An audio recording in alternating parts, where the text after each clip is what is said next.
Kang giat kang raksa pada akhir kisahnya segera ngakuat baratan titis waris ini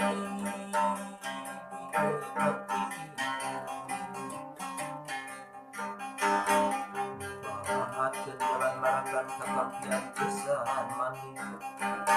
Kami sepatahunan membaruncang diri anu sakiwaring rek buru-buru tujuh maliwat ka pajajaran bohongan hayang pulang anti Burung dengan padung dengan jeung musik napangan jika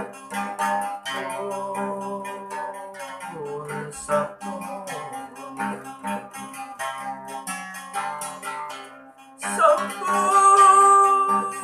Rasul kebun kaya Prabu Silik